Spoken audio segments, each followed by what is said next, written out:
Hello. पुन्हा Nashik railway ही सरळ मार्गाने संगमनेर मार्गेच व्हावी यासाठी हे आंदोलन आपण करत आहोत. हे आंदोलन आपण करत आहोत.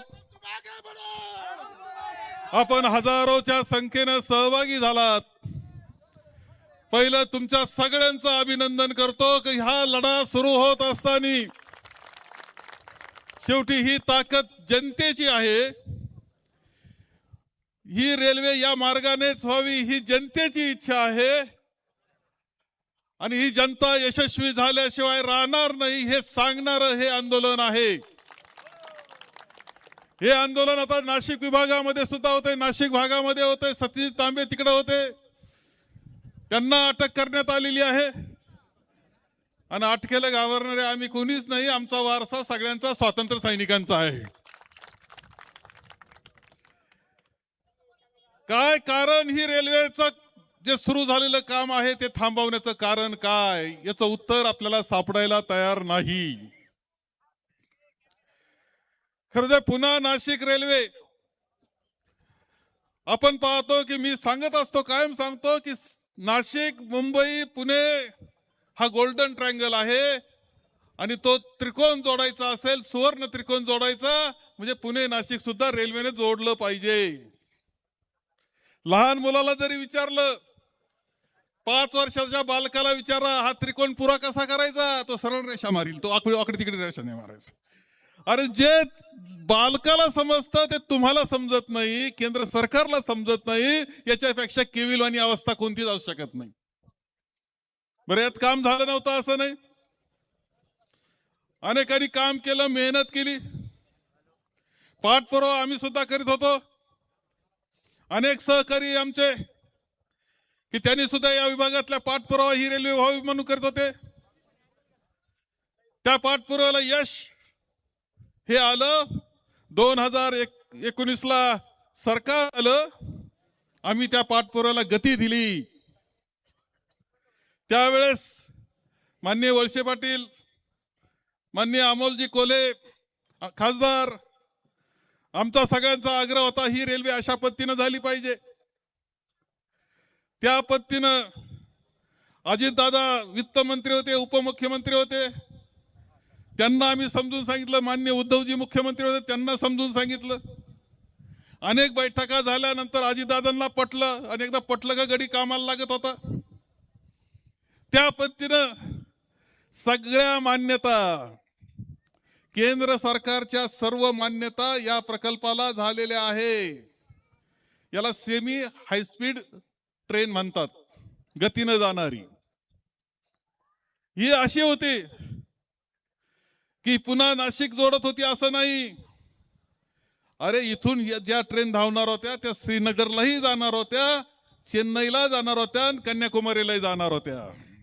लक्षात घ्या तुम्ही, डोक्यातून काढा का एवढंच फिरणार असे नाही. ती एकदा नाशिकला गेले का चालली ती दिल्लीकडं, इकडं पुण्याकडे गेली का चालली चेन्नईकडं. तुमचा शेतीमाल कुठेही देशामध्ये जाणार होता, तुमचं दूध जाणार होतं, तुमची साखर जाणार होती, तुमची औद्योगिक उत्पादनं जाणार होते, तुमचे मुलं शिकण्याकरता जात होते, नोकरी करता गेले असते, तुम्ही सुद्धा गेले असते. चारीधाम करायला सोपं झालं असतं तर ज्यांना जायचं त्यांना. धर्माचं नाव घ्यायचं पण काम मात्र चुकीचं करायचं, ही ती पद्धत आहे यांची. अरे मान्यता काय झाली नाही. रेल्वे मंत्रालयाची मान्यता, नीती आयोगाची मान्यता, केंद्र सरकारची मान्यता, रेल्वे सगळ्या मान्यता त्या झाल्या. आम्ही सुद्धा सगळ्या मान्यता दिल्या, ठराव केला, 20% रक्कम देण्याचं मान्य केलं, 1000 कोटी देऊन टाकले आम्ही रेल्वेला, महारेलला. सांगितलं काम सुरू करा. सर्वेक्षण झाले, बँकेनं सुद्धा कर्जाची मान्यता दिली. याच्यात 60% कर्ज होतं. आणि असं ठरवलं ज्यावेळेस आम्ही बसलो होतो, अजितदादा आम्ही सर्व बसले असताना ठरलं की 1 जानेवारी 2027 ला ही रेल्वे धावली पाहिजे. तुम्ही लक्षात घ्या, आम्ही स्वप्न पाहिलं 21 साली 22 साली की 27च्या 1 जानेवारीला ही रेल्वे धावेल. या दृष्टीने तयारीला लागा, म्हणून भूसंपादन झालंय. लक्षात ठेवा, 1000 कोटी त्यावेळेस आम्ही दिले. आणि तुम्हाला ह्या सगळ्या मान्यता मिळाल्या त्यावेळेस जीएमआरटी दिसलं नाही का? केंद्र सरकार त्यात होतं, सगळे होते, मग का नाही दिसली जीएमआरटी? ही अचानक सरकार गेलं आमचं आणि जीएमआरटी आली कुठून हेच समजायला तयार नाही. नंतर कुठं कुठं कोणी घोळ घातला, कोणी अशा प्रकारचा एका सुंदर प्रकल्पाला खोडा घालण्याचं काम कोणी केलं, याच्यात आम्हाला टेक्निकल अजिबात वाटत नाही. माननीय वळसे पाटलांनी एका बैठकीमध्ये हे दाखवून दिलं की जीएमआरटी सारखे जगामध्ये 14 ठिकाणून ट्रेन गेलेली आहे. जीएमआरटी असल्यासारख्या ठिकाणून कुठं काही अडचण आली नाही. नवं तंत्रज्ञान बदलतंय, आता तर हायड्रोजनची रेल्वे आलेली, आणखी काय पाहिजे तुम्हाला? कुठं काय अडचण आहे? हे सगळं असताना खोडा केला का? कुणी केला? आपल्या समृद्धीमध्ये, आपल्या सुविधेमध्ये, आपल्या कनेक्टिव्हिटीमध्ये जगाशी कोणाला अडचण वाटली मला माहित नाही. मला काय कोणावर राजकीय आरोप करायचा नाही. आम्हाला जिथं रेल्वेचं काम थांबलं तिथून सुरू झालं पाहिजे, एवढंच आमचं म्हणणं आहे.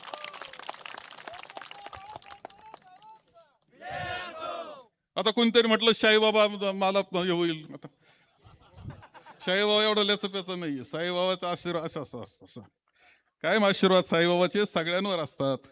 चुकीचं काम करणाऱ्याच्या बाबतीत मात्र ते वेगळा विचार करतो साईबाबा, हे लक्षात ठेवा. हे हे हे लक्षात घ्या तुम्ही. अरे जे चांगलं काम आहे तुम्ही राजकारण नका रे करू याच्यात. काही मंडळी तर त्या गार्डन, नेहरू गार्डनच्या रेल्वेच्या पलीकडे जायला तयार नाही, अजून तिथंच गोल गोल फिरती. अरे हा हिताचा विषय पिढ्यानपिढ्याचा आहे, 100 वर्षाचा आहे. तुमचं राजकारण 10, 20, किती वर्ष तुमचं राजकारण आहे आणि किती वर्ष तुम्ही रेल्वे कायम राहणार आहे, सुविधा कायम राहणार आहे, समृद्धी कायम राहणार आहे, असा विचार केला पाहिजे. अशा बाबतीत एक होऊन अशी लढाई केली पाहिजे. राजकीय आरोप किंवा हे केले नाही पाहिजे, दुसरं नाही दिले पाहिजे. दुर्दैवाने ही परिस्थिती आहे. काकोडकर समिती नेमली, काकोडकरांच्या बाबतीत आमचं काही म्हणणं नाही, पण शून्यापासून सुरुवात करायला आमचा विरोध आहे. जे 10, 20 वर्ष, 15, 20 वर्ष काम झालं त्याला आता तुम्ही नाकारताय आणि पुन्हा शून्यापासून सुरुवात, याचा अर्थ काळजी, धोका आहे याचा अर्थ. समिती आली याचा अर्थ धोका. पण तुम्ही कोणाशी म्हणजे हे सगळं करता, हे राजकारण खेळता किंवा काय खेळता तुम्ही? हा खेळ हा कोणाशी खेळता? तुम्ही सांगितलं सुप्यावरून जाणार म्हणे. आता तेव्हा सुप्यापासून फक्त 10 किलोमीटरवर रेल्वे, 10 किलोमीटरवर. एखाद्या MIDC रेल्वे असणं 10 किलोमीटर काय दूर नाहीये. अहिल्यानगरला रेल्वे आहे, राहुरीला रेल्वे आहे, कोपरगाव रेल्वे, श्रीरामपूरला रेल्वे, शिर्डीला रेल्वे. तुम्ही नवं काय करताय? इकडं जे जोडलं जातंय पुन्हा सिटी जोडली जाते, चिंचवड, पिंपरी, औद्योगिक वसाहत जोडली जाते, चाकणचं MIDC जोडली जाते, चाकण जोडलं जातं, मनसर जोडलं जातं, राजगुरुनगर जोडलं जातं, जुन्नर, सिन्नर, संगमनेर सगळं जोडलं जातं. नाशिक पर्यंत आपण जातोय. केवढं क्षेत्र आहे, किती शेतकरी, किती कामगार, किती औद्योगिक वसाहत, सगळ्यांच्या जीवनामध्ये समृद्धी आणि वाहतूक अशी होणार आहे. फक्त जो आकडा डॉक्टर कोले यांनी सांगितला तो बरोबर अभ्यासून त्या रिपोर्ट प्रमाणे 80,000ची रोजची ही पुन्हा नाशिकमध्ये होईल. पण काही लाख लोक इथून श्रीनगर पासून तर कन्याकुमारी पर्यंत चालत जातील. एवढा मोठा बदल असताना, इतकी सुंदर प्रकल्प असताना तो थांबतोय, ही अत्यंत दुर्दैवाची गोष्ट आहे. ही रेल्वेचं काम पुन्हा सुरू झालं पाहिजे आणि जिथं थांबलं तिथून सुरू झालं पाहिजे. हा आपला आग्रहाची मागणी आहे. आग्रहाची मागणी आपली सगळ्यांची राहणार आहे. ही काय याच्यात राजकारण करू नका, सगळे एकत्र या. मी काय म्हणतो एकत्र या, पण काहींना कोणाचा तरी निरोप घ्यावा लागतो म्हणून अडचणी अडचण दिसते. जाऊ त्यांच्या अडचणीत पडू नका, त्यांना अडचणीत घालू नका, त्यांना अडचणीत घालू नका, फिरू दे. तेव्हा त्याचं काही नाही.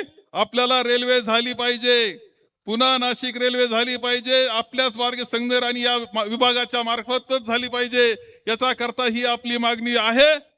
हा आमचा सगळ्यांचा आवाज केंद्र सरकारनं ऐकावा ही अपेक्षा आमची आहे. एवढं या निमित्तानं मी आपल्या सगळ्यांना सांगतोय. आणि आजचं आंदोलन आपण हे इथं संपवतोय.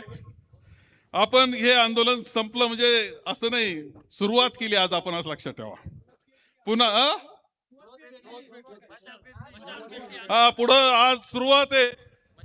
तुम्हाला यावं लागेल, सर्वसामान्य यावं लागेल, कार्यकर्त्यांनी गावगावचे लोक सुद्धा घेऊन आलं पाहिजे. लक्षात ठेवा, सगळ्यांनी यायचं आंदोलनामध्ये कायम. यशस्वी झाल्याशिवाय राहायचं नाही, कारण हा पुढच्या भवितव्याचा, पुढच्या पुढ्यांच्या समृद्धीचा विचार आहे. हा विचार आपल्याला यशस्वीच करायचा. या जिद्दीने आपण सर्वजण कामाला लागूया. आपली मागणी, आपली रेल्वे झालीच पाहिजे.